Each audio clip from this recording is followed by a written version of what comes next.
Bluetooth cancelled. Good evening, everybody. Thank you for coming. My name is Julie Laghi, and I'm the Vice Chair of AASOCV. It's a mouthful, Asian American Society of Central Virginia. Today,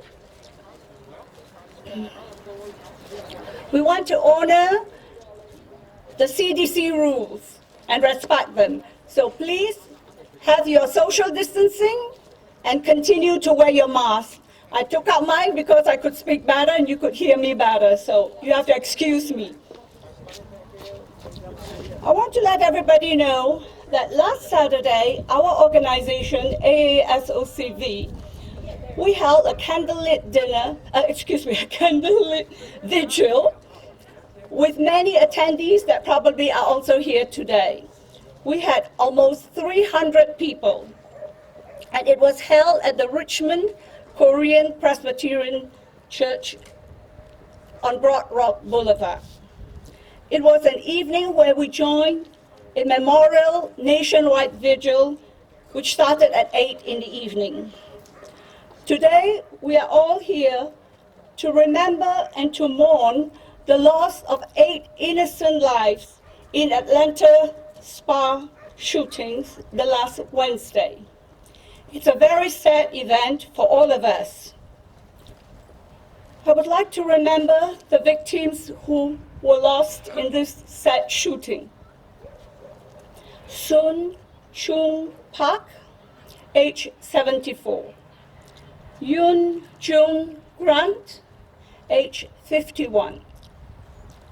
Sun Cha Kim, age 69. Young Yu, age 63. Delana Ashley Yoon, age 33. Paul Andre Michel, age 54. Xiaojie Tan, age 49. Tao Yu Feng, age 44. May they all rest in peace. On behalf of AASOCV, Mahmoud, my chair, and myself, we are very honored, grateful, and thankful for the support and partnership of Henrico County, Henrico Recreation and Park, Henrico Public Relations Department, and last but not least, the Henrico Police Department. Did I forget public relations? Also the Public Relations Department. I'd like to recognize our other partners in tonight's event. Our sponsor partner, Virginia Asian Chamber of Commerce, our chair and director will be speaking later. The Korean American Society of Greater Richmond, the Organization of Chinese Americans Central Virginia Chapter. Today, we have a lineup of distinguished guests and speakers. So I'm going to try my very best to make this announcement because the Henrico Board of Supervisors and Manager, they have a meeting at 6 o'clock. So we're going to have a speedy speech.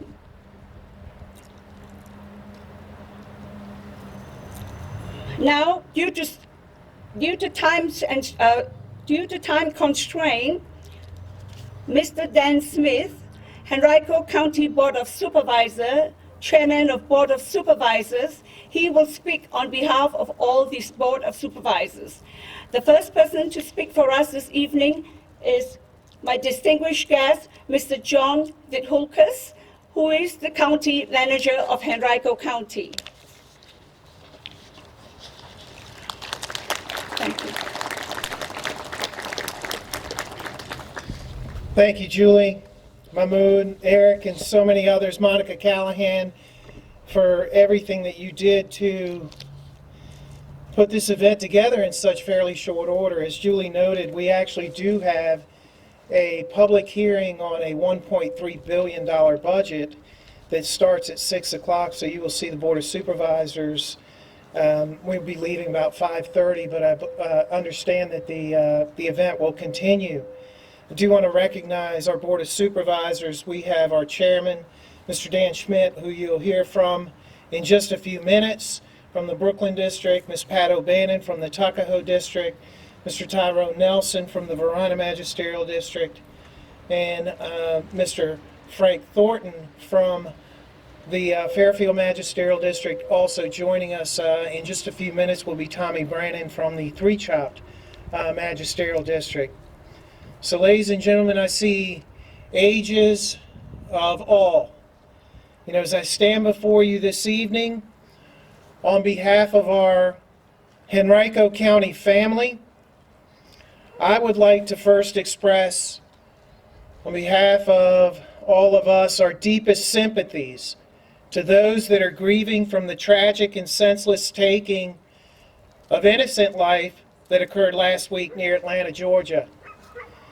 You know, the shockwave of raw pain and fear from those moments was felt around the world. And we here in Henrico County, I see the kids, we cannot remain silent. You know, today we come together as one voice, one Henrico, as we like to say within the county, to condemn all racism, all bigotry. We stand against the hateful acts that are targeted at our Asian brothers and sisters. We denounce the violence, the hateful speech, the ignorant prejudice. We have no part in it, and we will not tolerate it. Today, let it be heard that your county, Henrico County, stands with the Asian community. We offer our pledge to do what is right by you. We will seek every opportunity to support you, your families, your homes, and your businesses. And you will see and hear more about that in the days to come ahead. Are part of this community's foundation, and as a committed partner, we will take action to ensure that they remain safe and prosperous. While we cannot know what the future will bring, I can promise you that Henrico County will strive to be a place of inclusion, respect, and freedom. We have 100 languages now that are spoken in our schools. Our Henrico family is determined to be that light and to let love reign. Ladies and gentlemen, without further ado, I'm going to ask our Chairman of the Board of Supervisors, Mr. Dan Schmidt, to come forward and offer some remarks.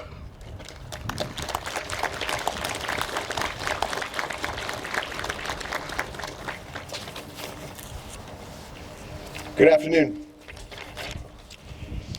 My name is Dan Schmidt, and I currently serve as the chairman of the Henrico County Board of Supervisors. Along with my fellow board members, who I will note all are here with you this evening. We are here tonight to lend our voices and our support to this effort, your effort, our collective effort to stop this hate. I want to also mention I've received so many calls of support for this event tonight and for the effort, the ongoing effort. Calls by some of the many elected officials you see here tonight, conversations with our school board representative, Mr. Roscoe Cooper is here, calls from Senator Donovan, calls from several of the same elected officials who are here today, all standing side by side with you and this county in this effort. I want to thank the Asian American Society of Central Virginia for helping to organize this rally. Our hearts go out to the families and friends of the victims of the Georgia shootings. While our souls scream in outrage over the senseless taking of innocent life and in frustration with our inability to remove the existence of hate from our nation, we are collectively better than this. I urge us all here today, tomorrow, and in days to come to work harder to know each other, to recognize all that we have in common, and find unity in our differences. We must work harder to love our neighbors as we love ourselves. In Henrico, we thrive on this diversity. We are stronger because of it. More than 6,000 of our students and more than 30,000 of our residents are Asian American. This is our community, and these are our neighbors. This county stands shoulder to shoulder with you in this current moment of reckoning. And we commit to working hand in hand with you as we all strive to build a better world moving forward, beginning right here in Henrico County. Thank you.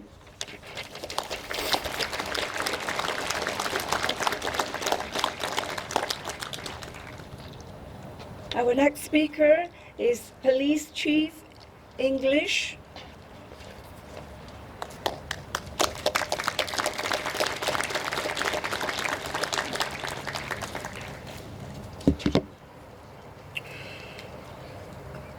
Well, good evening. My name is Eric English. I'm the current police chief here in the Henrico County Police Division. And I want to thank you all for allowing me to speak just briefly before you. First, let me extend my sincere condolences to the families in the Georgia shooting of a senseless, violent act that took place. My heart goes out to those families.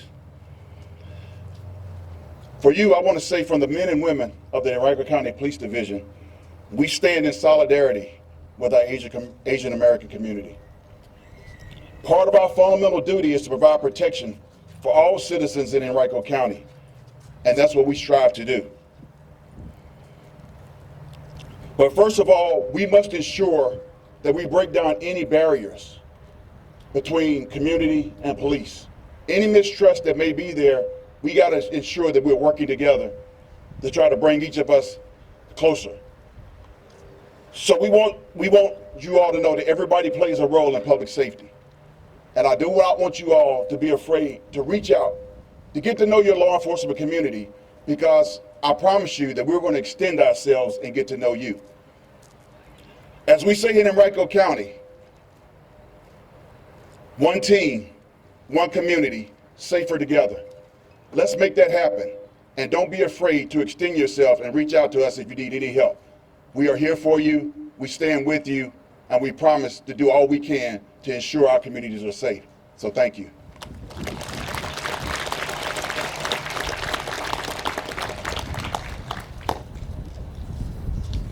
I'm watching my watch because I promised to the Henrico officials that they will be done by 5:30, and I'm on the dot.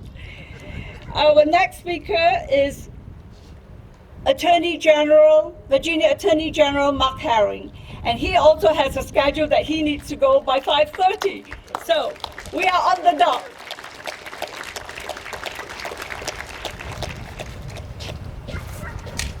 Well, good evening, everyone. I first want to start off by saying thank you. Thank you for being here. And thank you to our community partners for organizing this, because it is so important that we come together to remember those lives who were taken from us in Atlanta, and to remember the pain that so many families are experiencing right now. It is also important that we come together to lend our voice, to say who we are as a Commonwealth. This rise in anti-Asian hate, violence, and discrimination has got to stop. Now, we know there has been anti-Asian hate in this country for a long time.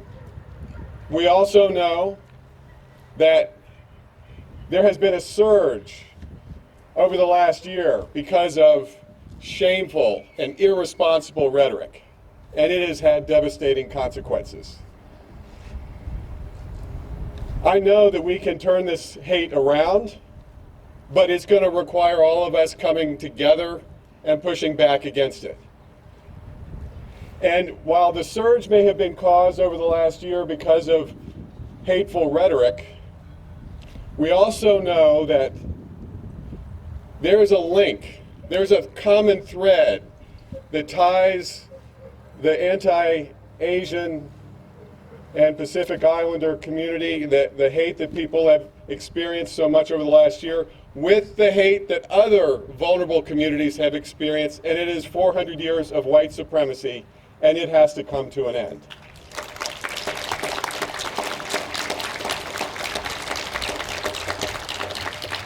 I have been sounding the alarm on the extreme white supremacist violence and rhetoric for years.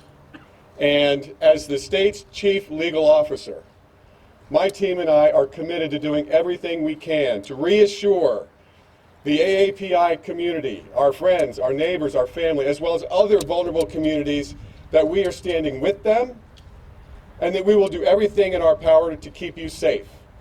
We have a No Hate VA website so that people can know what laws protect them and their families, how to report hate crimes, and to do everything we can to create safe places for people to report. We know hate crimes are vastly underreported, and we have to be willing to talk to community members about what we can do to provide safe spaces for them to report this so we can get an accurate pulse of what's going on in the community. And it is a community-wide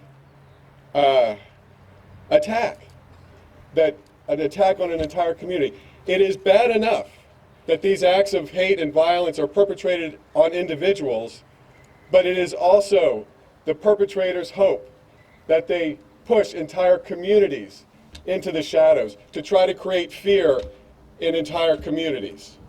And we are here to say that to our Asian and Pacific Islander friends and neighbors, you are a full part of our Commonwealth. You are a full part of Virginia, and we will stand with you. Thank you all so much for being here and for your support.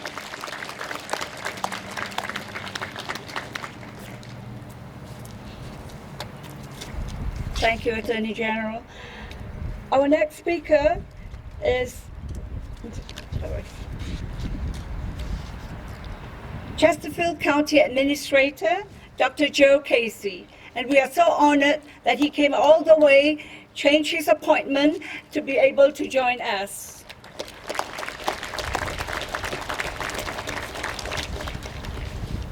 Thank you, everybody. I want to thank all those from Chesterfield in the audience here today, those from our county workforce and school workforce as well. I also want to thank all my friends from Henrico County. It is quite a partnership we have and a friendship, and it's that friendship that's going to make us stronger together with all the host organizations, mostly to my left. They initiated this rally, but more importantly, we're mourning the innocent today. The innocent that were murdered. 8 people with parents, 8 people with children, 8 people with friends, 8 people with dreams gone. The organizations tonight hosting us, though, they played a very important role in helping many achieve dreams while building a stronger and supportive community here. Your leadership and advocacy helps raise awareness for common issues, gives a voice to diverse populations, and improves visibility and access to resources. More importantly, you help empower people to become more involved in their community and help people become leaders in their community. As an example, I met with Eric Lynn today from the Alliance, with the Solidarity Alliance with Asian and Latino Communities. This alliance emulates role model traits for how we all should live, work, play, and learn together, and has made an impact in many people's lives, including my own. This alliance has made a difference in the last 2 years, from the inclusive spirit displayed at the My Academies, hosted by Henrico and Chesterfield, and the Newcomers Welcome Center being done by the YMCA. They all have one common element to them. We're in this together, and we need to value and respect all the diversity and multiculturalism around us. It makes us stronger, it makes us better. However, we also need to be honest in knowing that there are those with bias and discriminatory behavior all around us. But we need to overcome this by embracing our diversity and appreciating our differences while coming together to strengthen our friends, our family, our community, our region. Our region is diverse in terms of religion, politics, culture, economic, and social standing. It is important for all of us to get to know each other, particularly now, and to be awed by such diversity. The 100 languages of Henrico County being spoken in schools. We have nearly 100 ourselves. Amazing. But as we learn, we also shouldn't tolerate school bullying, business harassment, or any forms of bias. When I saw the flyer for this event and a picture of candle on it, it reminded me of a very powerful Chinese proverb that actually I've used before in other speeches, and it motivates me to try and make a difference. Better to light a candle than to curse the darkness. I view tonight as our candle as being lit bright, and I view you and all that are around here as the fuel behind it so that it never extinguishes, and again, it fuels the flame to stop the hate. Thank you for the fuel.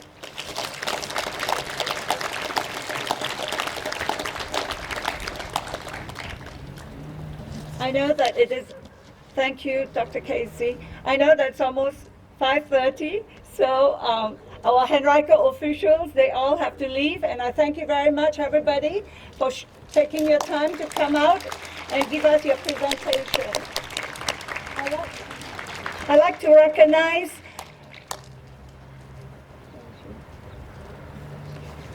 recognize Deputy County Manager Monica Smith. She has been a great help. She has helped us put this together in a lightning speed. Thank you, Monica. I also know that there is the Henrico Board member, Roscoe Cooper. Thank you. He's here to join us as well. I'm going to continue our program. We have a good lineup of speakers and guests. So our next speaker is our own chair, AASOCV chair, Mr. Mahmood Chowdhury.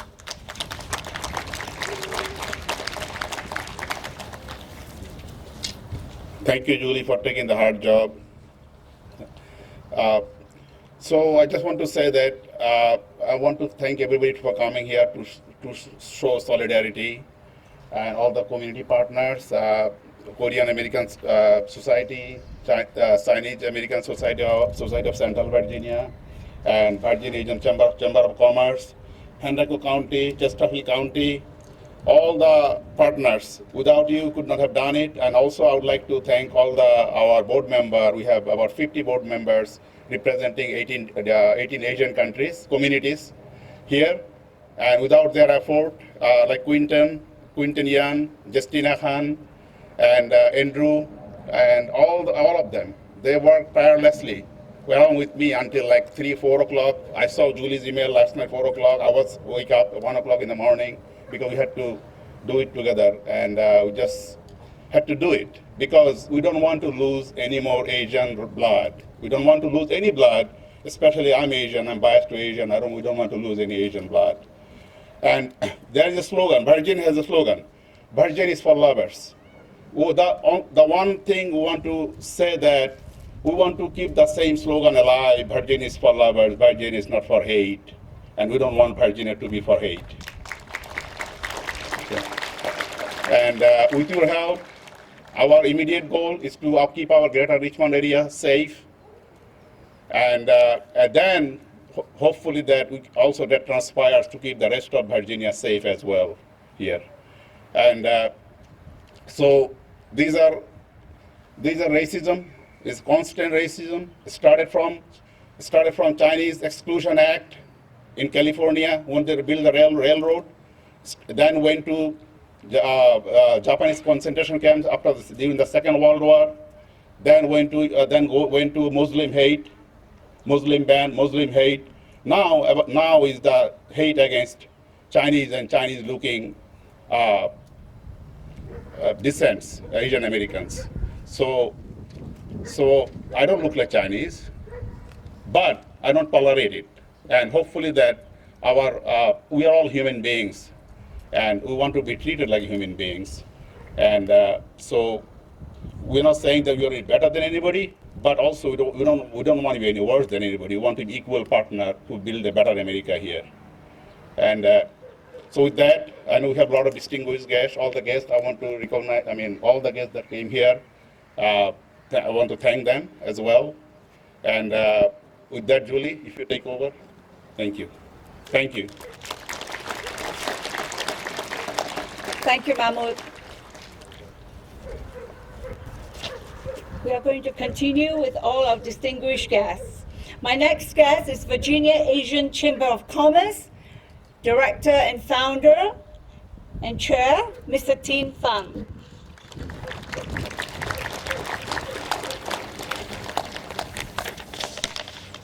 Good afternoon, everyone.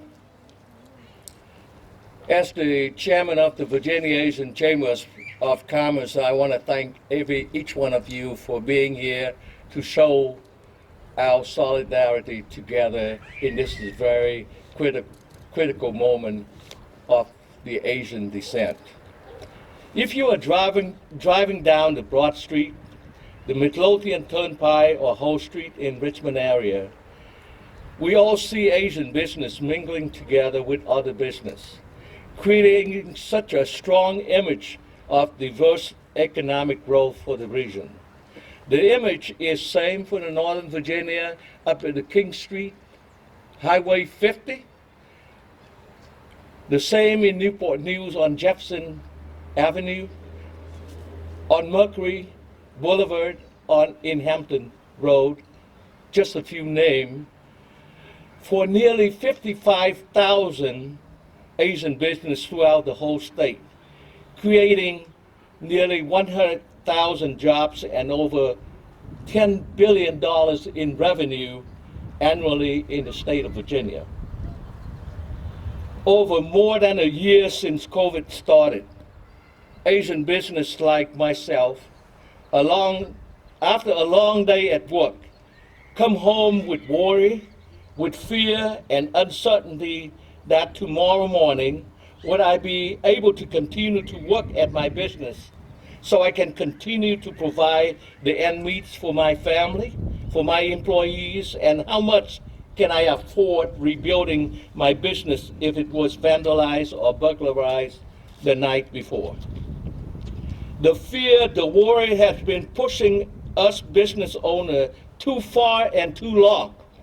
Safety for our family has been at the edge for too far and too long, and it is the time for us to say, stop the crime, stop the harassment, and stop the hate, because this is our home. We pay the same taxes, we abide the same laws, and we deserve the same protection like everyone else in the society.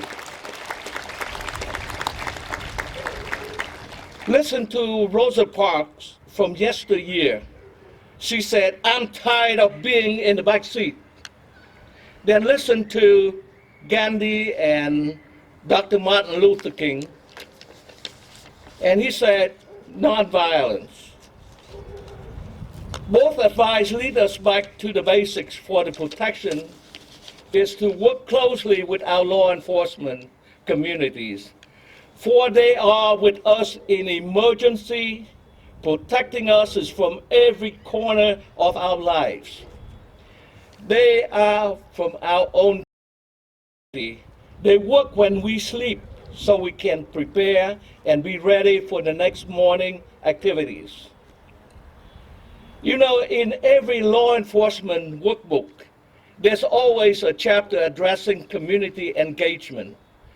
So let me ask the law enforcement community, have you done enough to reach out to our community? And let me ask our community, have you done enough to honor our law enforcement like we honor doctors and nurses in our pandemic fight? Have you invited our law enforcement members to be a part of what we do in our daily lives? If both of you, law enforcement and community, say no, then it's not too late to do so. To make sure we have a strong bond together and to make sure we protect and support each other for days, weeks, and months ahead. And in days and weeks ahead, I will put my efforts in contact as many leaders of law enforcement community and will contact as many leaders of Asian communities as possible across the Commonwealth in order to make sure both would work together for mutual benefits in protecting and supporting each other. You know, I really missed those days when I saw police officers strolling down in the neighborhood with bicycles to greet business owners and to greet people of communities. And I really missed those days when I saw police officers playing football and volleyball with people and children in the neighborhood, in our communities. And you know, I really miss seeing a police officer or two who sit together with the kids in our neighborhood telling good story that the kids enjoy. You know, soon the COVID must end and we will be able to shake our hands again. The first handshake between law enforcement and community is vital and is a must for the protection of our citizens. A lot of people have told me it is my wishful thinking. I said to them it might be wishful thinking, but it is not impossible for the passion of protecting and supporting our people. And with God's help, we shall prevail. Thank you.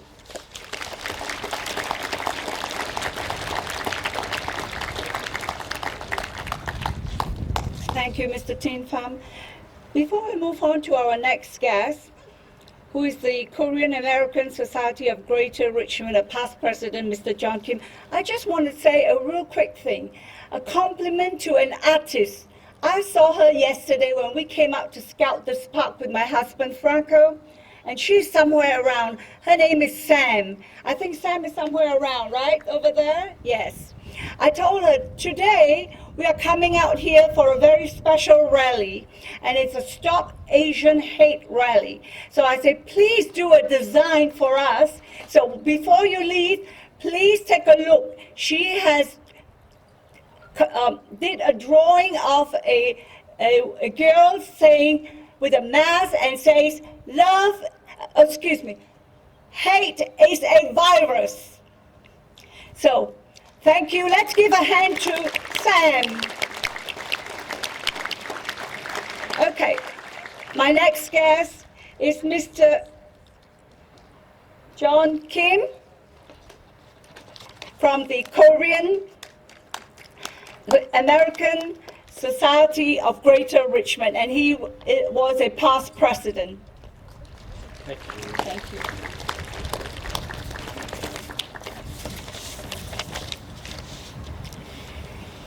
Thank you so much. On behalf of the Korean American Society of Greater Richmond, I would like to extend our sincere gratitude to those who came here to commemorate the victims of the Atlanta shooting and to support the rally against the anti-Asian hate crime. If I move on, I really want to convey our deepest condolence to the family of victims who lost sisters, mothers, grandmothers. I believe this is one of the most outrageous and humiliating experience that I ever experienced here in the United States. This could have been prevented with proper education. This could have been prevented if there was no misleading statement from our leader of this country. Unfortunately, this is one of the many thousands of hate crimes occurring each month. I repeat, many thousands, not many hundreds per month.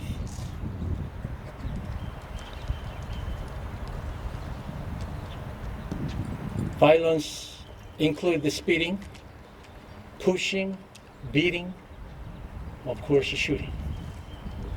A 40-year-old Asian jazz pianist and composer was severely beaten by a group of people in the public place, and he was not able to play piano for a while. An 89-year-old woman was slapped in face and set on fire. Can you believe it? 2 men set on fire her clothes in daytime on the public street. No one has been arrested for that. Almost attempted murder.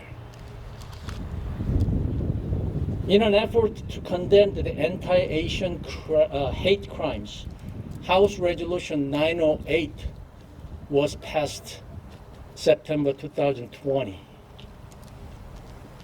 I had to doubt my ears when I heard that there were 164 Congress members who voted against the bill.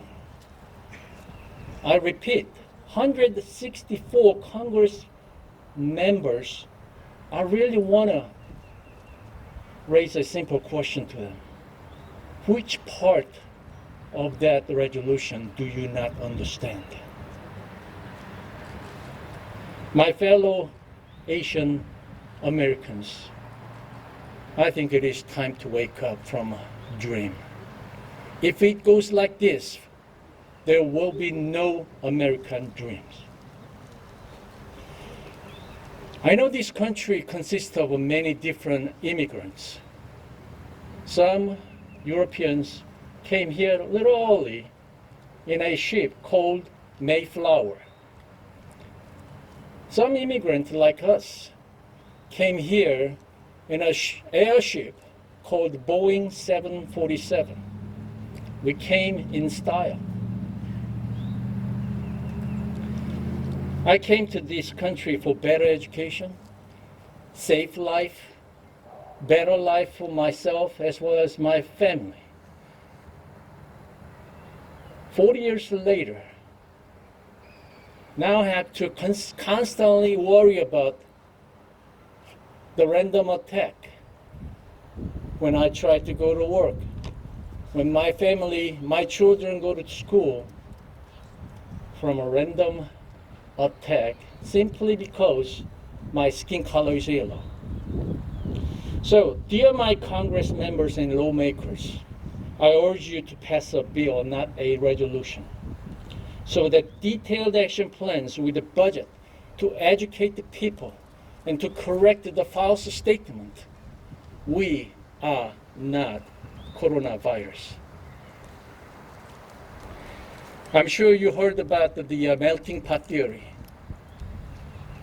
I want to introduce orchestra theory. In orchestra, there are many different instruments.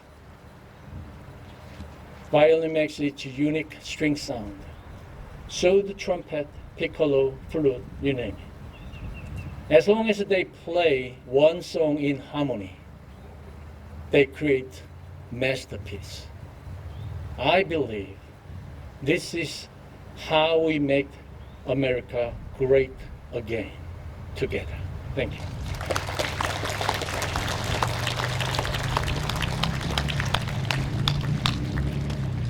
Thank you, John. That was such an inspiring story. My next guest is Eric Lin, and he is from the Organization of Chinese American, Asian Pacific American National, has a wrong title, Vice President of Finance Executive Council. He's going to give us a speech, and followed after him, Eric will introduce Ting. I will just quickly introduce. So Ting is a chairwoman of Evergreen. She's a philanthropist, and she's a great supporter of our Asian community, especially OCA, which is Organization of Chinese American. And she would like to say a few words, and she will say a few words right after Eric.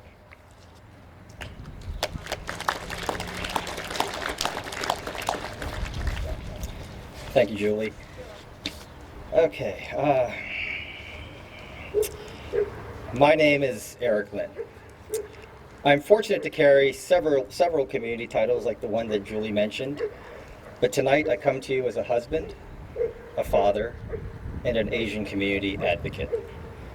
I thank the Asian American Society of Central Virginia, the OCA, the Organization of Chinese American Central Virginia Chapter, the Korean American Society of Greater Richmond, and the Virginia Asian Chamber of Commerce for organizing the vigil on Saturday and the efforts here today. I'm very happy to see so many community members here because tonight is about action and commitment to a movement pushing back hate. We have the opportunity to come together and confront the rising tide of anti-Asian hate, discrimination, and violence. The murder of 6 Asian women in Atlanta may have been the catalyst for us to assemble, but this is not new. This country's history of oppressing and targeting Asians dates back to the 1800s.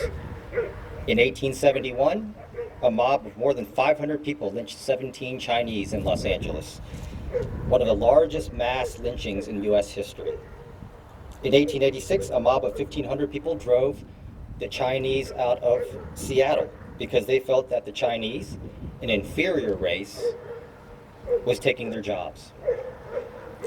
In 1982, Vincent Chen, a Chinese man living in Detroit, was killed by unemployed auto industry workers who thought he was Japanese because they blamed the Japanese for the downturn in the auto industry. Our country's shameful history of targeting Asians wasn't just done by vigilantes and hate-filled individuals.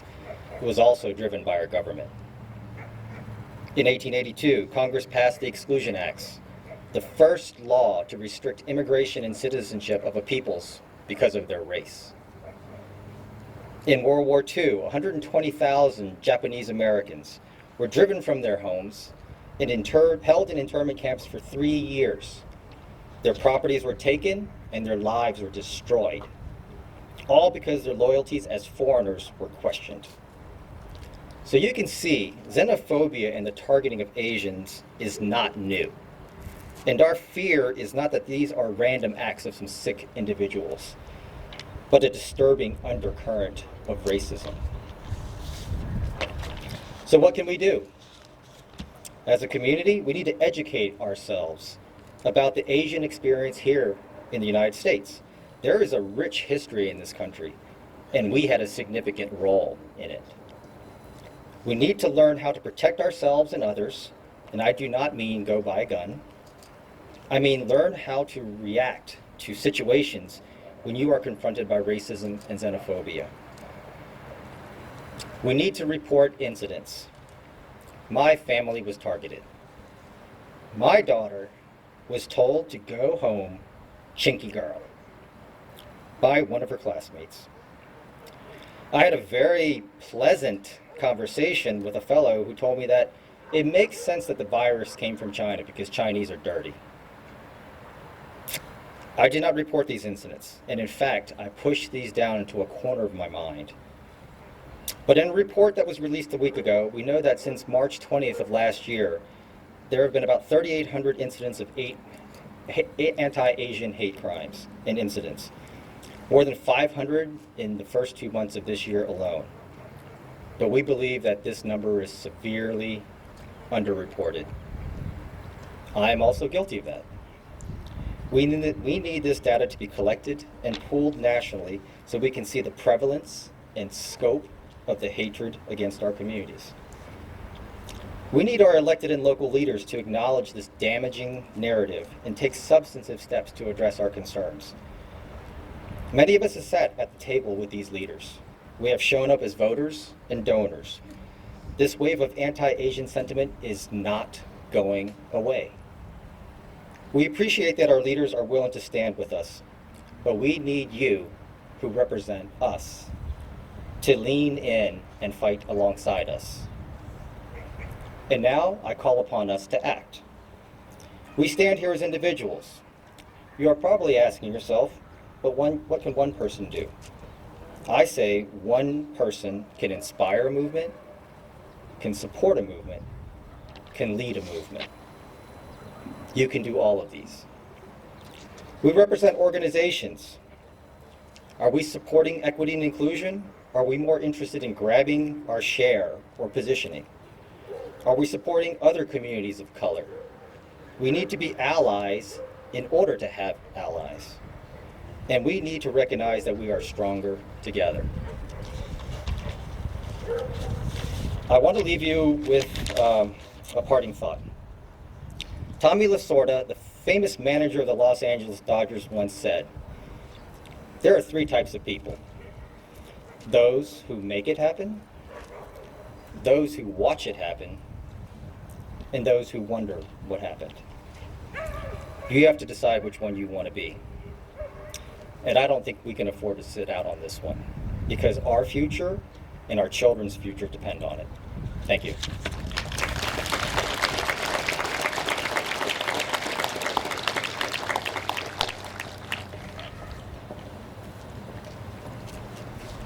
Good evening.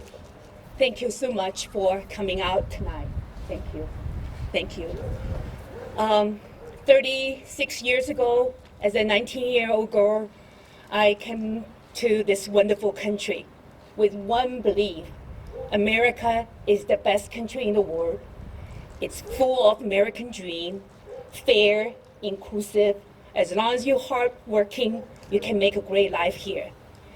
And for the next 33 years, I was blessed to be welcomed by this wonderful community, this loving city, to build a great business, a beautiful life here. Richmond, Virginia is home and will be home. But I have to say, I was very shocked by many incidents of violence, hatred towards Asian Americans that I've seen in the past few months. I was reminded by a quote by Maya Angelou. Hate has never solved any problem in the world. It had only created problems. 2020 has been a tough year for everybody. We all suffered. Asian Americans suffered as well. Most of us who are standing here, we had chosen to become citizens of America. This is our country, this is our home. As the owner of Evergreen Enterprises, with so much uncertainty, we work really hard to keep all over 500 jobs here in Central Virginia. And we're very proud of that. And thank you for all your support to Asian-owned business. While I'm grateful to all of you be here today, it is also saddened by the premise we're here, because that's because of the violence, the discrimination, the bigotry. Again, I want to say, let's remember, it is love that made America great, and it will continue to make America great. Thank you.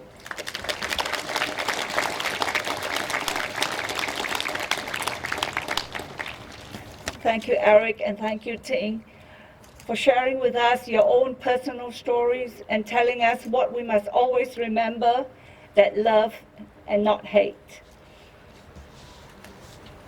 My next guest is our past chair of AASOCV, Asian American Society of Central Virginia, and he is Mr. Malik Khan.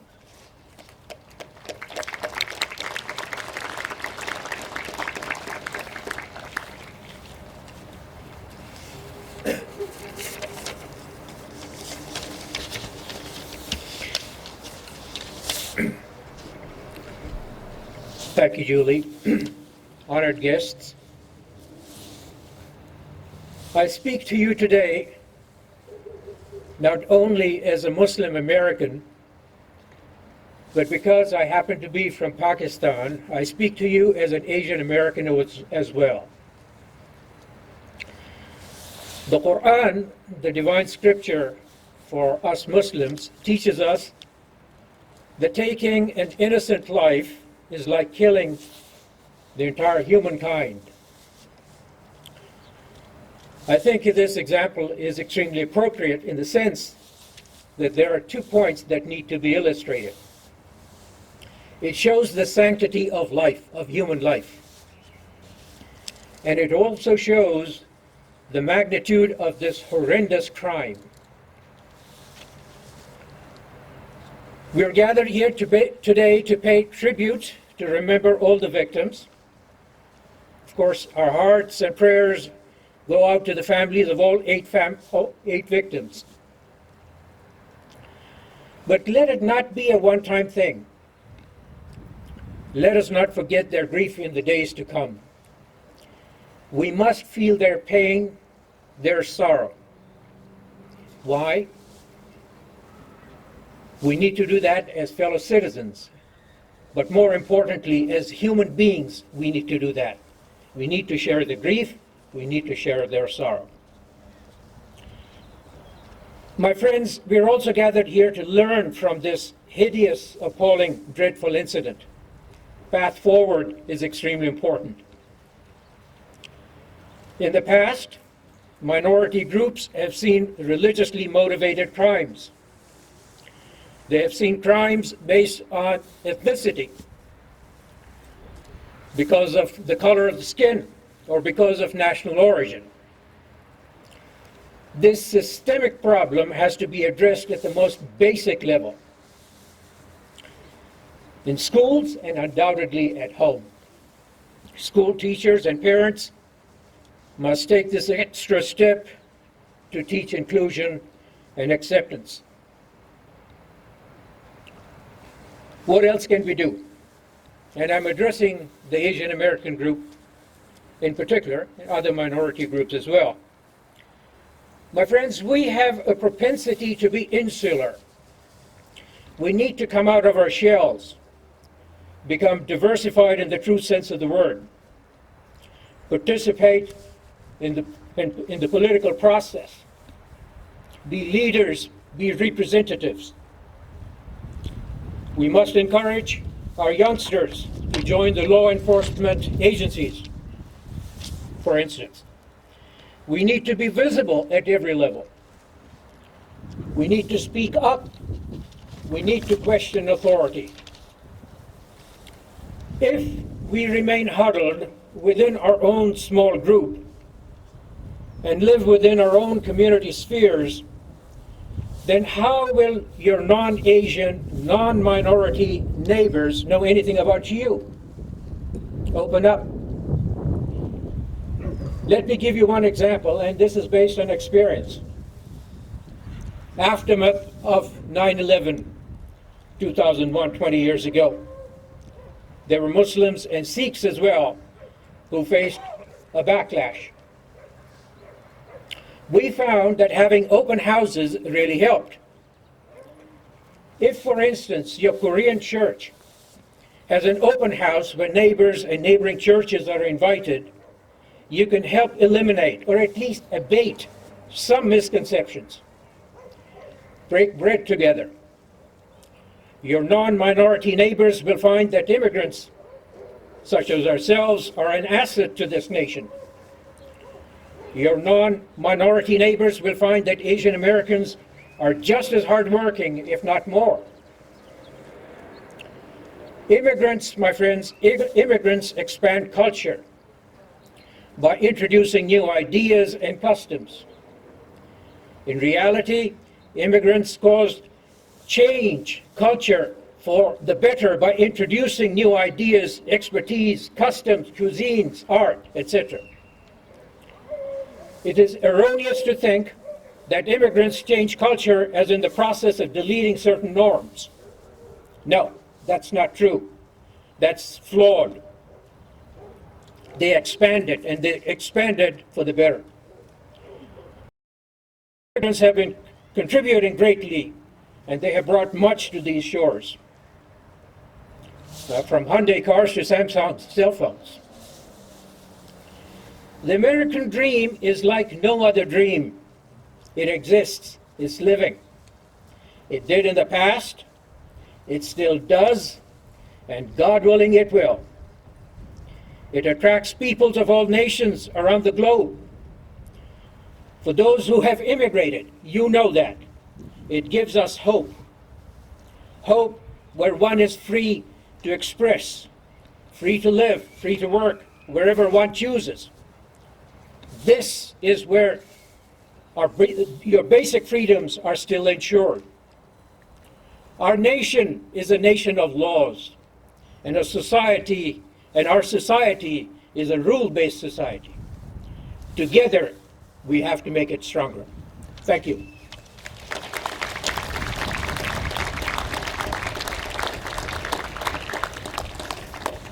Thank you, Malik. My next guest is May Neva, the chair of Virginia Asian Advisory Board. She's going to also invite a few other members from her board, and we have Mona and Atif, and May is going to introduce them.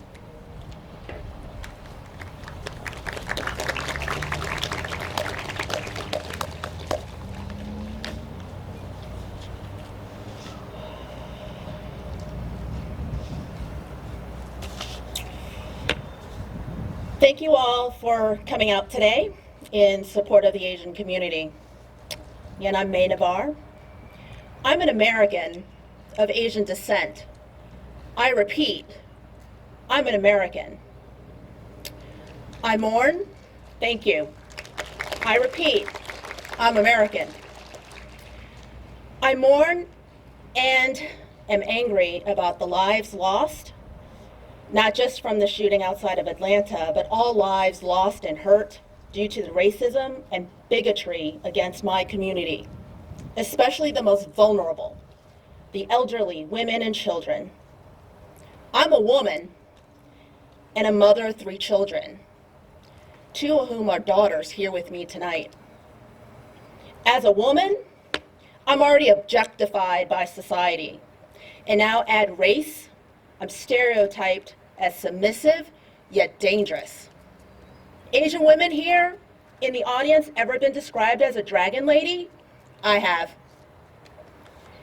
Being born here and raised here in the US and speaking perfect English are still not good enough to belong here.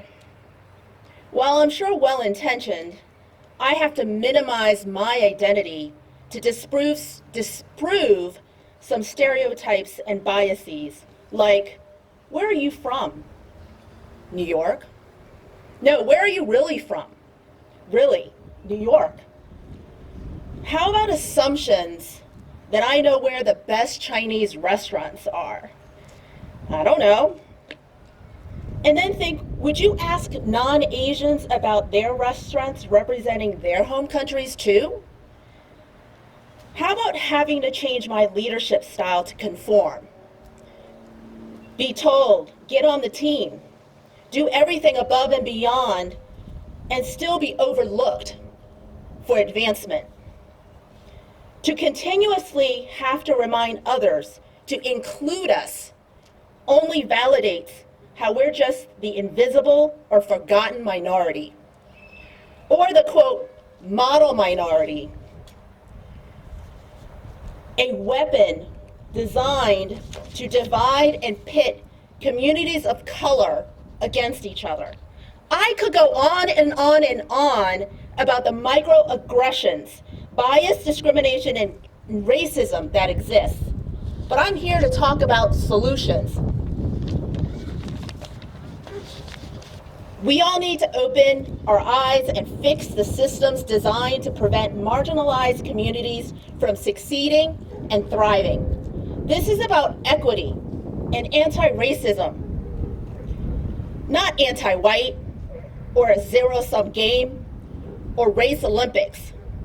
This is about government leadership, policymakers, corporations, nonprofits, you, me, all coming together to solve key societal issues like public safety, education, healthcare, and the economy that benefit everyone, and I mean everyone.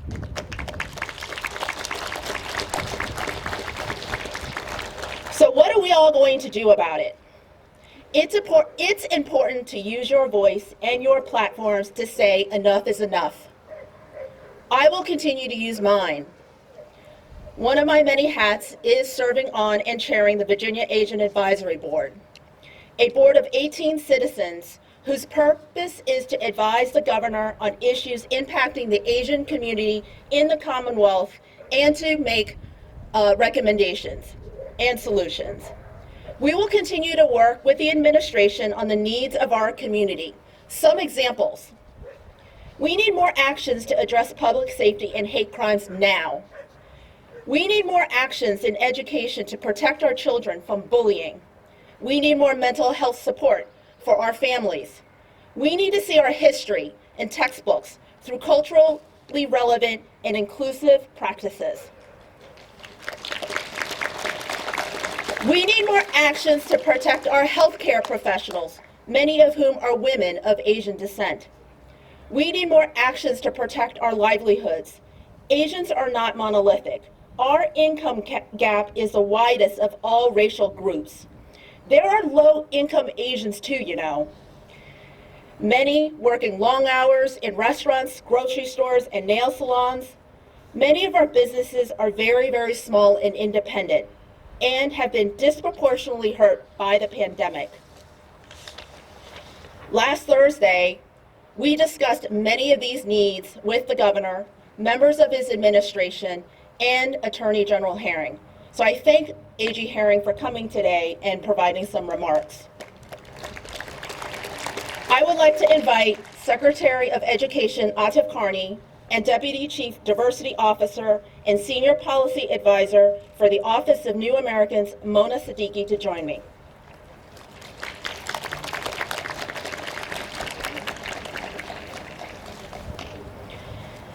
Secretary Carney and Deputy Chief Siddiqui are part of a core team working on a number of solutions for our community. And the governor will be making some major announcements this week as a result. So work is getting done. And to elaborate a little bit more, I invite Deputy Chief Siddiqui to say a few words, and then we'll turn it over to Secretary Carney for his remarks. Thank you.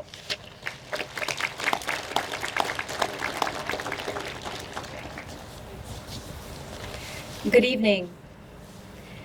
Thank you, AASOV, OCA, and the Asian Chamber of Commerce for bringing us all here this evening in solidarity.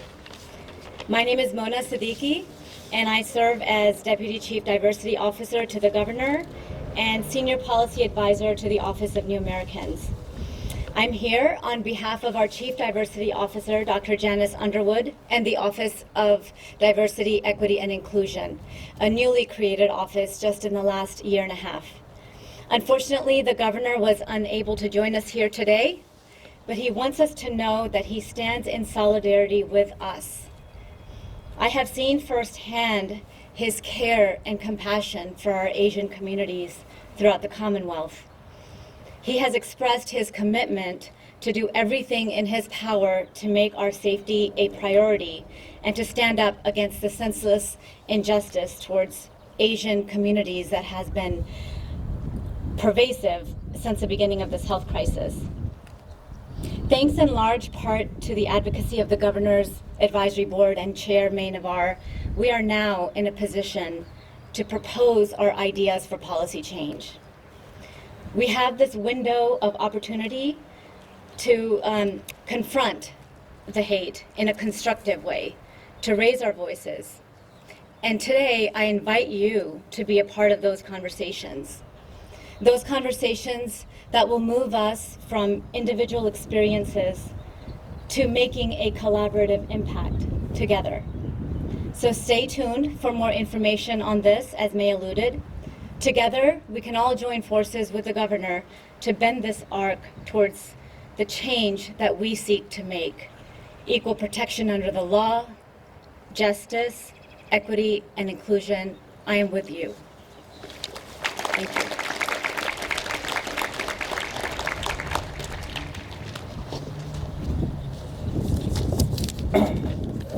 May, Eric, other friends, I could just feel the pain in your voices. I've known some of you for a very long time and just feel the hurt. And talking to a lot of friends the last few days and having deep conversations, the suffering that you're feeling. So just want to offer my thoughts to you all and everybody in the audience who's hurting, and especially the families that have suffered due to the shooting in Atlanta a few days ago. As May alluded, or said that the governor's tasked about 5 of us from the administration to work directly with May as the chairperson for the Virginia Asian Advisory Board to the governor. And the 6 of us are working on a really robust plan, and the governor will be making some big announcements in the next coming days.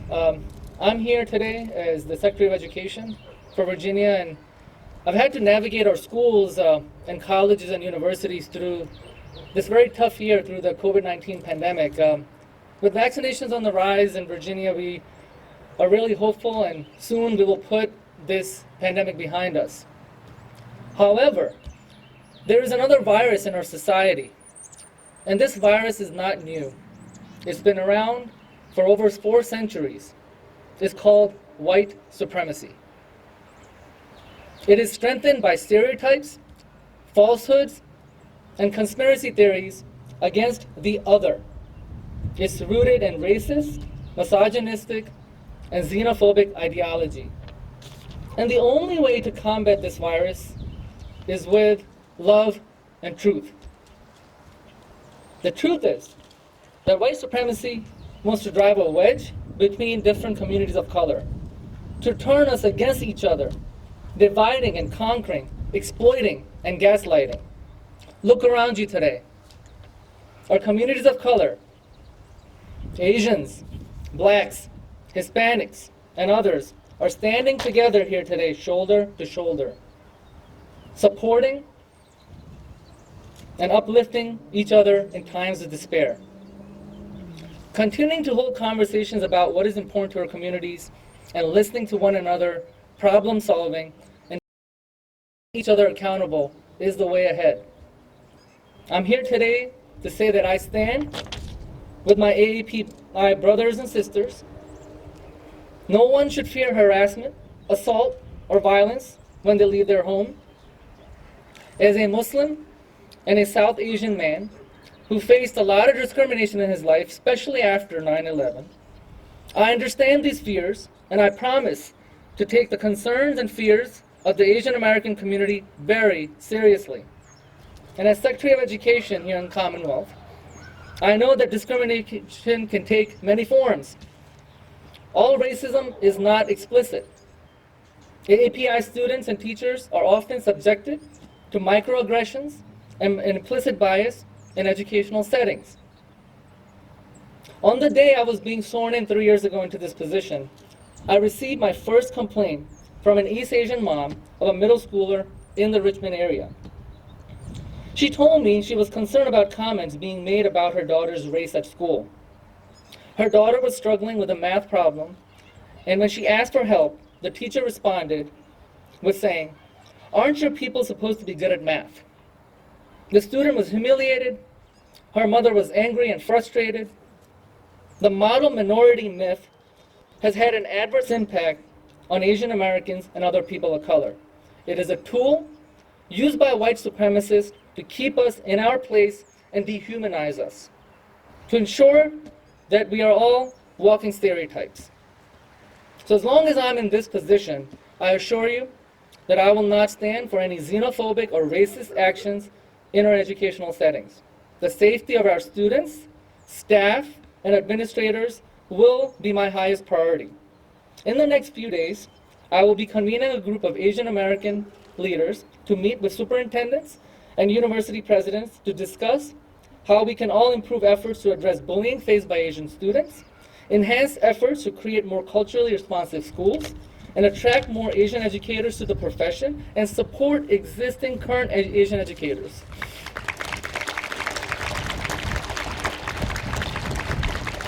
And Eric and May, you are right. We need to make our social studies and history standards more complete, tell a more complete history, and that work has begun, and we will accelerate that work as well. So my entire education team is committed to creating inclusive, diverse, and equitable educational settings guided by dignity and respect for everyone. Thank you so much.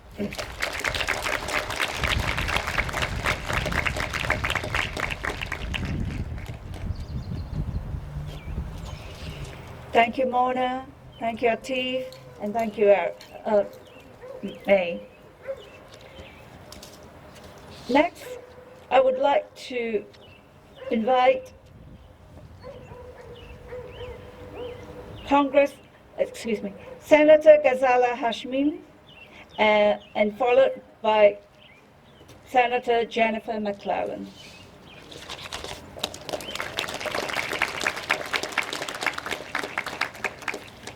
Good evening, and thank you to everyone who is here, standing in solidarity, standing in support of this very important message that we are sharing today to stop the violence against Asian Americans. Thank you to the organizers of this very important event. I feel like I'm just going to be echoing a lot of the eloquent comments that so many of our speakers have already shared. I wanted to begin with another passage from the Holy Quran. Brother Malik shared a wisdom, some wisdom from the Quran already, and as a Muslim American, one of my favorite scriptures is a scripture that talks about the diversity of humanity. It says, "O humanity, God created you into nations that you may know one another." That is probably one of the most profound and most important messages that I find in the Holy Quran. It is not a message about division. It doesn't say God created you into nations that you may hate one another, that you may create war against each other, that you may find antagonism against each other. Rather, it says, "O humanity, God created you into nations that you may know one another." Is there anything more descriptive of that passage from the Quran than this beautiful country that we have?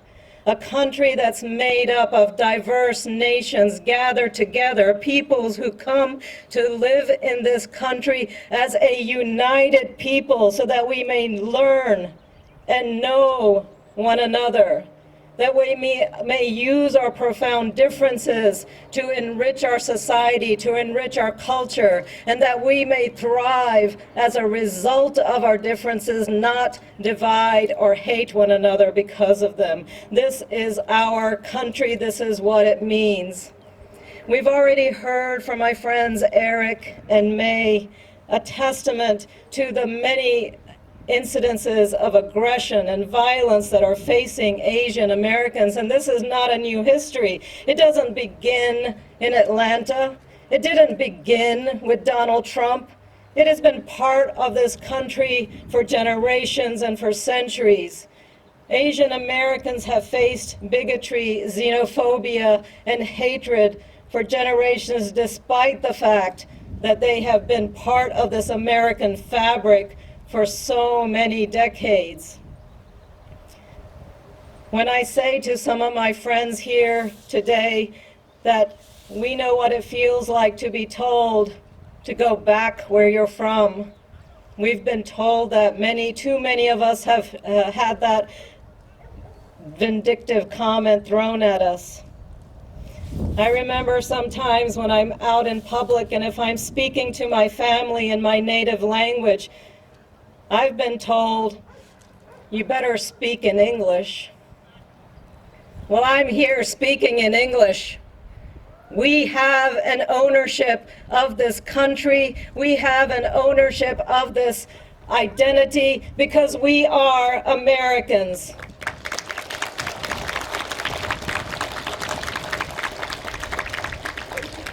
And I want to also echo the words that we just heard from our Secretary and from Mona Siddiqui, representative of the Governor's administration. There is work going forward to protect our Asian American communities as well as all of the diverse communities that are part of this American fabric.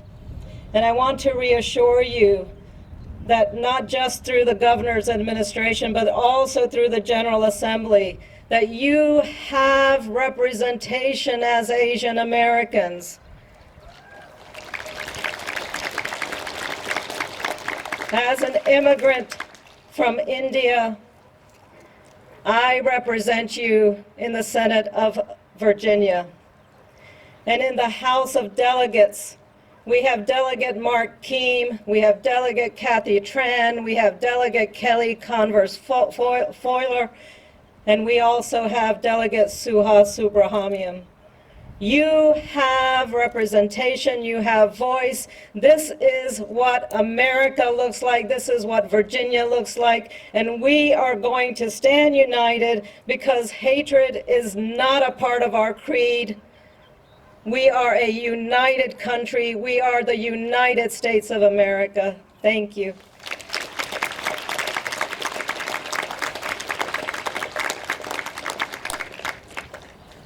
Good evening.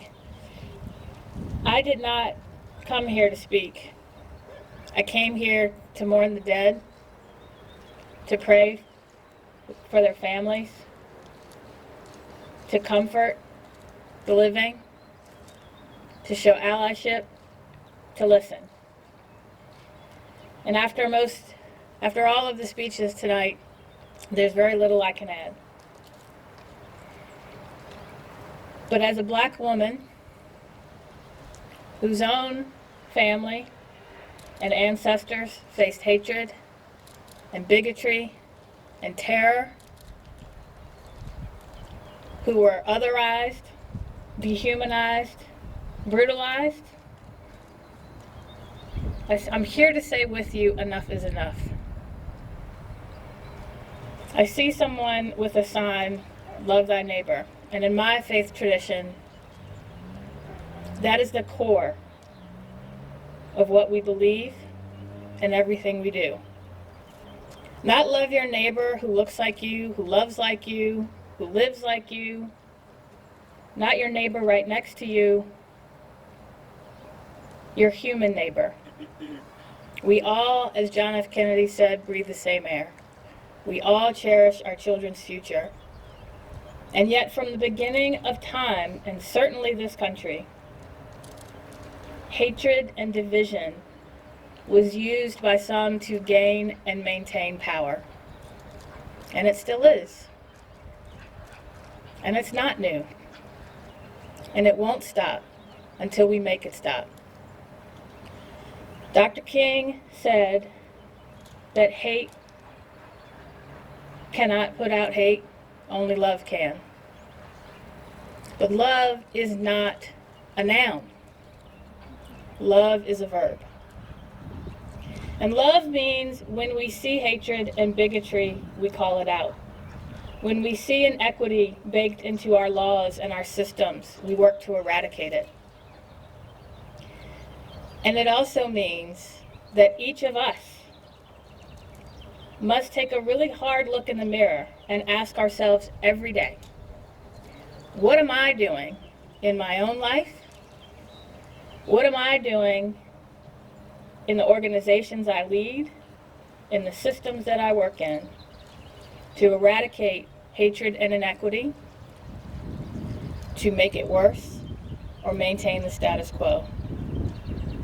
And until we each do that, we can pass all the laws we want, we can prosecute all the crimes we want, but hatred and division will continue to be used to divide us so that some can seek and maintain power. Let's not let them do it. Thank you all.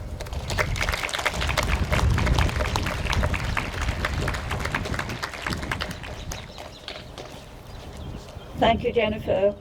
Senator Jennifer McClellan and Senator Hushby. Next, I'd like to introduce our Congresswoman Abigail Spanberger.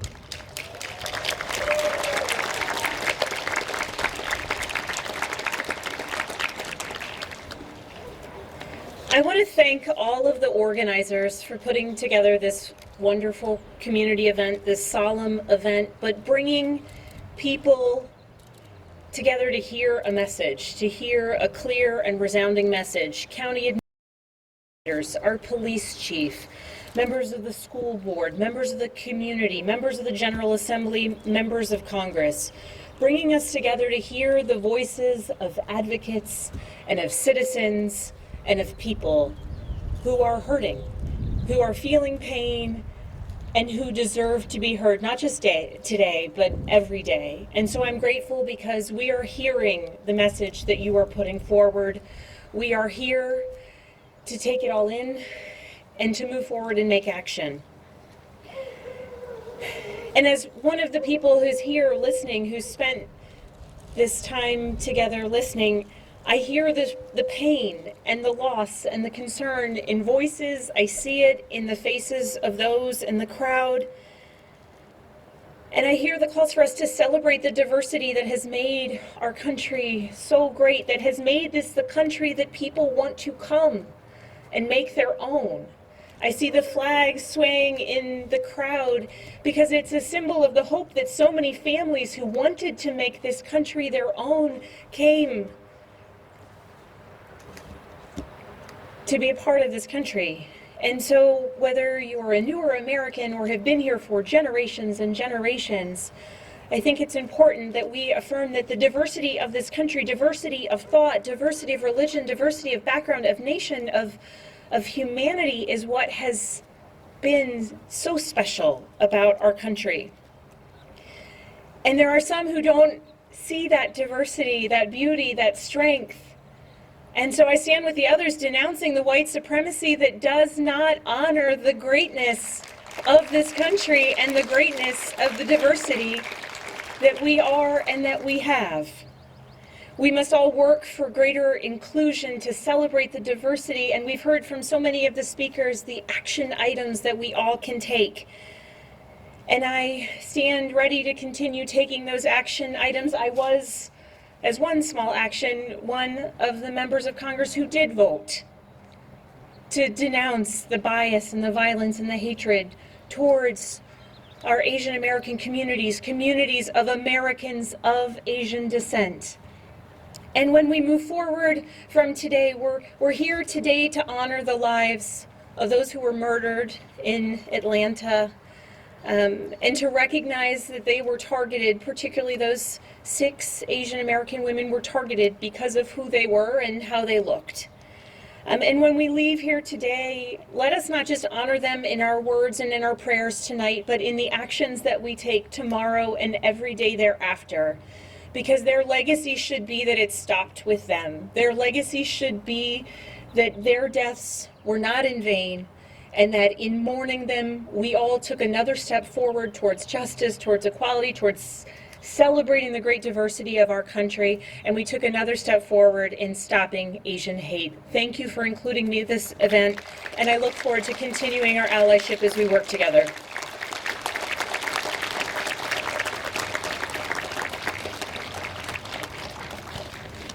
Thank you, Congresswoman Van Bergen.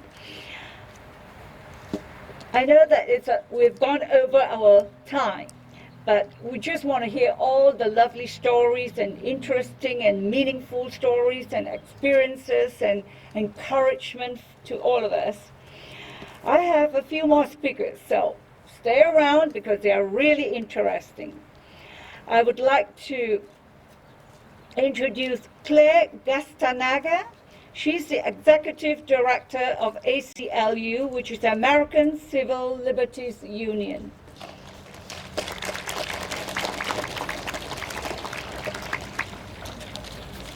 Thank you, Julie. Thank you, everyone, for organizing this wonderful event. Thank you for the powerful testimony that so many of you have given that has left me a little, as they might say, verklempt. But I wanted to thank everyone for inviting the ACLU of Virginia to be here today with you and to speak and to be honored by being able to talk with you about these issues and to stand in solidarity and allyship with all of you. We grieve for the lives lost and for the fear and terror that members of your communities in Virginia and across the nation feel at this moment. As Asian American and Pacific Island people, you welcome us each day to your small businesses in our communities, and we visit you and we patronize your businesses. You serve as our doctors and nurses and healthcare professionals and firefighters on the front line to save our lives. You were among the first people to quarantine, to wear masks, to protect yourselves and to protect everyone in your communities. You have played and continue to play a significant role in helping this nation get over a global pandemic with compassion and resilience. It is past time for you to truly feel and be included as Americans and to feel like you belong, truly belong in our Commonwealth. We have heard today about actions that people are going to take. And I have to say that, 20% of Asian households in Virginia are linguistically isolated. You cannot feel like you belong or feel included here so long as the Commonwealth is and has been a party to your exclusion by failing to provide meaningful language access to programs and services, including victim services which are needed when you're targets of criminal conduct. A year ago, the ACLU of Virginia joined NACASEC, Virginia, in calling for the Attorney General a year ago to denounce violence against AAIP people and to state that you are an integral part of our communities. We asked the Attorney General to exert strong leadership against discrimination and in favor of ensuring that Virginians can participate fully in the life of our Commonwealth without fear and full language access to all public programs and activities. Our request for action reflected our concern even a year ago about the rising tide of violence and discrimination directed toward you and your communities following the outbreak of COVID-19, and about the adverse consequences to your life and health that could result and has resulted from the Commonwealth's continuing failure to ensure language access in state programs. Now let's be clear, the Joint Legislative Audit and Review Committee wrote a report in 2004 that said that the Commonwealth was failing to comply with federal law and provide full language access to all programs and activities in the Commonwealth. In the year since we made our request to the Attorney General, the pandemic has continued to kill, and attacks on fear and the AAPI community have only escalated. Nonetheless, until now, no coordinated action and response has been forthcoming from Virginia's leaders. So in light of the growing evidence of real harm, we now ask you to join us in holding folks accountable for actions that actually make a difference in your lives. We ask you to join us in asking the Attorney General, the Governor, and the Lieutenant Governor, what actions are they going to take specifically to document and prevent discrimination against AAPI people in Virginia and your communities? And what specific actions are they going to take to ensure that members of the community can, in the future, participate fully and benefit fully from all Commonwealth programs and services? Let me be clear. You belong here. You are valuable members of our communities and have made countless contributions to America since the Republic's earliest years. We all have an obligation to speak up and speak out when you, our neighbors, are under attack. And silence only sends the signal that the hate is acceptable and furthers to ensure the erasure of AAPI histories and struggles from dialogues about racial equity and justice. Violence, discrimination, and othering directed toward you and your communities offend the values that center people, justice, and equality in the work of the ACLU of Virginia.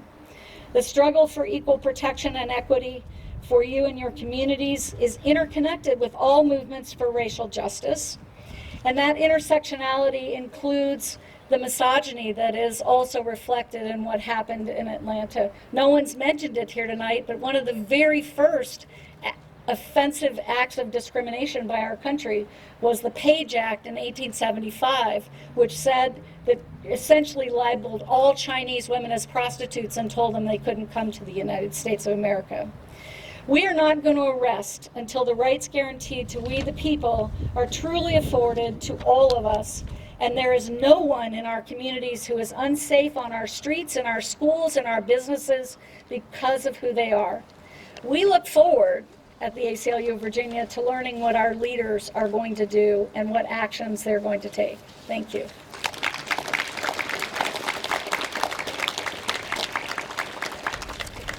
Thank you, Claire. We have just 2 or 3 more speakers and then we should be done. So hang on to listen to our next guest, Commonwealth Attorney General Shannon Taylor.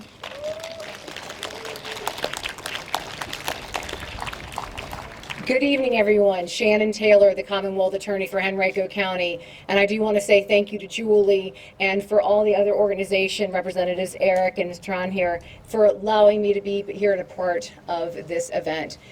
First and foremost, we must think about what happened a week ago. As community members, we felt the sadness and the horror about the tragic events that unfolded. And then as community members, we felt the fear. And all of these things have been discussed earlier by the different speakers here today. And as one may imagine, as your chief prosecutor in Henrico County, many people here reached out to me and said, Shannon, where is the responsibility of these actions? Where are the hate crimes that should be filed in this case? And while I had no answer at that time, all I could say was, this is part of the problem. But the devotion and the commitment by my office and other public safety officials like Chief English here today, whether it be prosecuting white supremacists like the avowed Klansmen, while it might be working with Senator Hashmi when we were trying to fix the Virginia hate crime bill to make it more like the national standard, to be more inclusive, to be more appropriate, to address the actions of those who should be held accountable. You have specifically my devotion. You have my devotion as a public safety partner with Chief English, and you have my commitment to get my colleagues, the public safety officials in the metro area, and to the extent that I can at the Commonwealth, to work with the leaders who have spoken here today, to not just have words, but to continue to have action, to hold people accountable so that everyone here does feel safe in their homes, does feel safe in their communities, and together we will stop Asian hate, together we will stop all hate, and make the Commonwealth of Virginia the best place it can be. Thank you very much. Thank you again, Julie.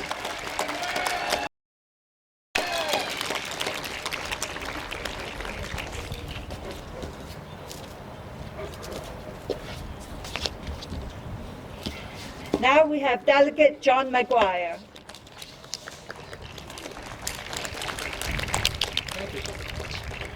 Ladies and gentlemen, thank you for coming out here tonight to support the Asian community and to mourn the senseless murders in Georgia. They were evil, and evil does exist. You know, I think the government, if they should do anything, the government should keep us safe. And we would not have a country without the men and women keeping us safe here right now for our law enforcement. So let's just take a moment and give our men and women in blue a round of applause.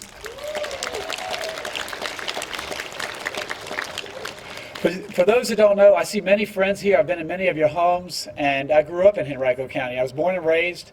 I was abandoned as a child. Went to Henrico High School. I served our country 10 years as a U.S. Navy SEAL, and now I have the honor of being your voice in the General Assembly. And on behalf of the General Assembly and District 56 in the House of Delegates, we fully denounce all forms of racism and hate. Evil does exist. Evil does exist, and the only thing evil needs to prevail is for good men and women to sit by and do nothing. So what can we do?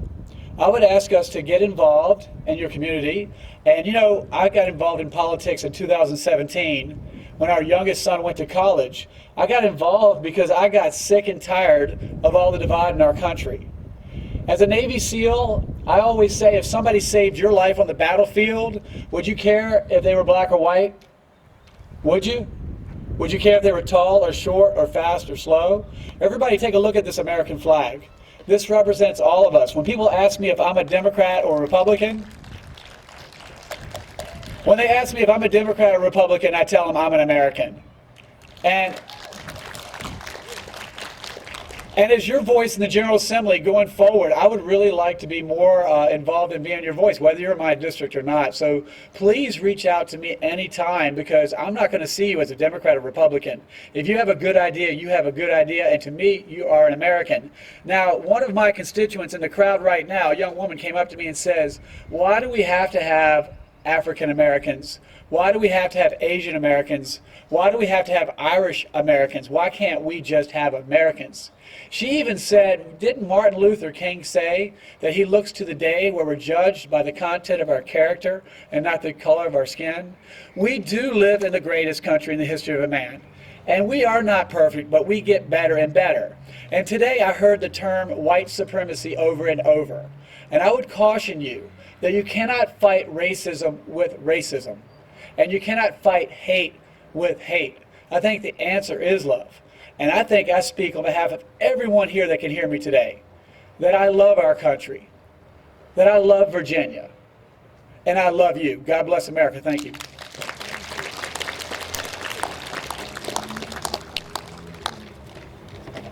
Thank you so much, John. Really appreciate that speech of yours. Last but not least, we have Laura Pho. She is a Vietnamese attorney. She's an attorney from Vietnamese descent, and she's going to give us a personal story. She's going to relate a personal story.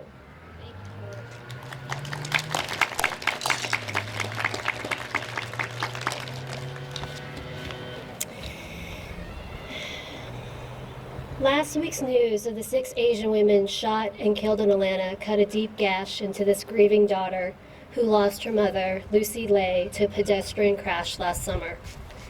The common thread, the diminishment and invisibility of Asian lives, especially Asian women's lives. Of the 3,800 reported cases of anti-Asian incidents since last March, 68% of the victims are Asian women. The news of the Atlanta shootings converged with news that my across-the-street neighbor who killed my mother had finally been charged and indicted for reckless driving. It took 226 days, and I could not speak publicly about Mom's brutal death until last week. When these tragedies happen, the first official words we hear come from law enforcement, and words matter. They create a narrative and set the tone on how we view the victims. By now, you've heard the Georgia police explain that the Atlanta shooter, Robert Long, had an alleged sex addiction and was having a very bad day when he gunned down 8 people. Georgia police will not call this an anti-Asian hate crime, ignoring the intersections of misogyny and race, that the killer targeted 3 Asian-owned businesses, that 6 of the 8 victims were Asian, that the killer's sex addiction overlaps with our society's hypersexualization of API women. And against the backdrop of the very real, documented sharp rise in anti-Asian harassment in the past year, fueled by racist words from top leaders in our country. In Mom's case, Henrico Police issued a press release shortly after I got home from the hospital, where I held my mom's cold hands for the last time and prayed for her spirit to be free. The press release read, quote, a 2012 Jeep Cherokee was backing out of a driveway and struck the victim, Lucy Lee, age 76 of Henrico County. Speed nor alcohol are considered contributing factors. This case remains under investigation. Mom's foreign name and her age were highlighted, the implication being she was old and feeble. The driver was not named, her identity hidden behind a black Jeep, nor the brutal way in which Mom was killed. She wasn't merely struck, but run over twice, while she was on a daily morning walk in our primarily white, affluent West End neighborhood. And excuses were made. Neither speed nor alcohol were factors. The narratives had been set, the victims implicitly blamed, dismissed, invisible. In the wake of the Atlanta shootings last week, Henrico Commonwealth's Attorney Shannon Taylor, who's here today, and Henrico Chief of Police Eric English, also here today, issued a joint press release proclaiming that hatred, racism, and violence must stop, acknowledging the exponential growth of white supremacy in this country. It does exist. Recognizing that API siblings contribute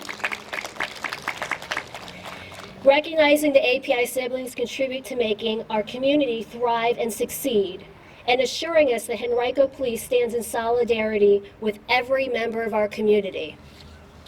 The last paragraph of the Henrico press release states that, quote, while no hate crimes have been reported in Henrico against a member of the API community since 2019, we must remain vigilant. Again, these words do not tell the full story because, one, under the Commonwealth's current laws, it is very difficult to show the intent required to prove a hate crime beyond a reasonable doubt and relies on the offender's subjective motivation. And two, there is currently no dedicated local or state reporting structure to report Asian hate incidents.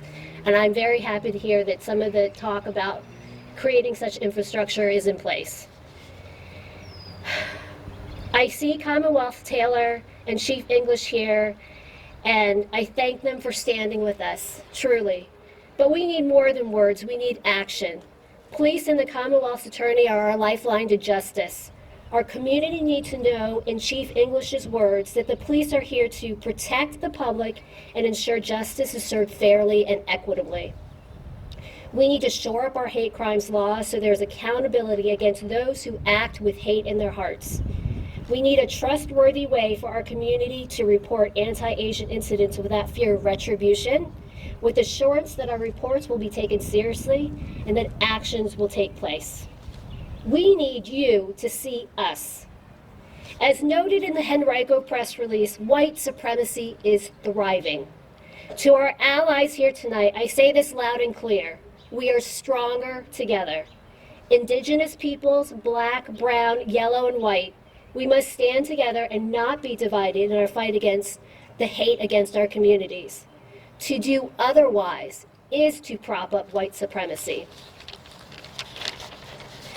Sun Chung Park, Hun Jung Kim Grant, Sun Cha Kim, Young A.U., Xiao Ji Tun, Dao Yu Feng, Delana Ashley Yun, and Paul Andre Michaels, you are not invisible. To my mother, Lucy Lay, you are not invisible. To my API siblings, we are not invisible. See us.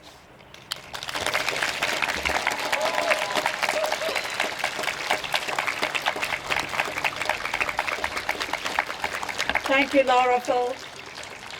In closing, I would like to, on behalf of ASOCV, Mahmoud, and myself, we'd like to thank all our distinguished guests and speakers, and all of you especially, for coming out to listen to what we all need to know is the important message: stop Asian hate.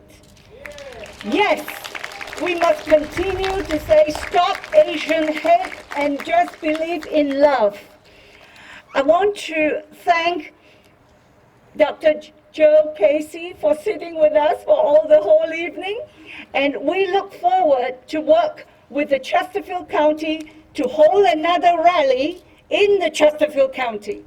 And with more time, we will have better attendees. This was a good attendance, same for our vigil, our candlelight vigil, but it was done in such a short lightning flash, like Mom would say. So we were trying to put it together as fast as we could to make this a memorable week for us.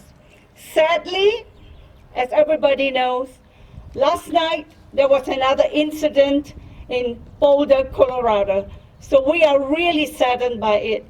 But nevertheless, we have to go forward, stop hate, and work to spread unity and peace. Mahmoud might want to say something. Yes, Mahmoud, go ahead. Thank you, Julie. Thanks, everyone. As you know, I'm always talking, thinking. So I want to recognize that, yes, Dr. Casey is sitting all alone by himself here. His counterpart left for the board meeting, $1.3 billion, he said. I'm sure you're going to do $2 billion next time. And Chief English, thank you, sir, for being. I told Julie to keep you as long as possible so you're safe. We'll make sure you're safe. Because they'll listen to you.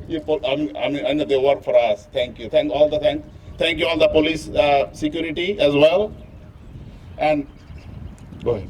Then also I want to recognize that our Congresswoman Abigail Spenberger.